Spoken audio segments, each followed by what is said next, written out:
হোটেলে খাওয়া হয়নি, ভালো লাগে এবং সুনাম আছে এই হোটেলের। বিসমিল্লাহ।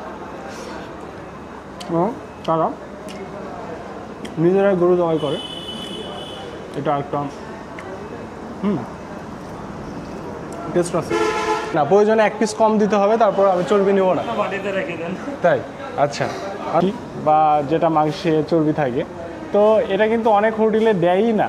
আর কিছু কিছু হোটেল আছে যে এমন তারা বলে চর্বি থাকে না, যে প্রতিটা প্লেটে চর্বি দেওয়া লাগবে, সেটা থাকতে পারে, কিন্তু এতটাই থাকে না যে আপনার প্রতিটা 4 পিসে 1 পিস চর্বি দেওয়া লাগবে। না না, যত ধরনের কালাভুনাই আশেপাশে আছে, নাটোর প্রচুর থেকে শুরু করে বানেশ্বর, মরমরিয়া, নহাটা, সিটির হাট, না সেটা করুক বা না করুক, আমি তাদের কথা বলছি যে তাদের মাংসে কিন্তু তারা চর্বি দেয়ই না, ঠিক আছে? কিন্তু আপনাদের এখানে বাধ্যতামূলক চর্বি থাকে। হ্যাঁ, সেটাই আমি ক্লিয়ার করছি আমার দর্শককে। আপনার সাথে না আমি এটা নিয়ে তর্ক বিতর্কে জড়াচ্ছি, না কোনো কিছু জানাচ্ছি, ঠিক আছে? ভালো থাকবেন। আমি খাবার শুরু করি, আপনাদের খাবার টেস্ট করি। তো ওনার সাথে কথা হলো চর্বি বিষয় আর কি। যদি এক্সট্রা অর্ডিনারি কোনো খাদক থাকেন সেটার বিষয় আলাদা, কারণ আমার অনেক ফ্রেন্ড আছে যারা 5 প্লেট ভাত খায় না, সেটা আলাদা।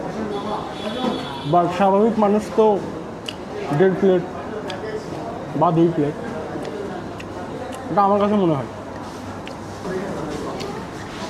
ইব্রাহিমের কালাভুনা থেকে আজকে আপনাদের সাথে এই পর্যন্তই। লাস্ট কথা আছে, এটা ক্লিয়ার করি।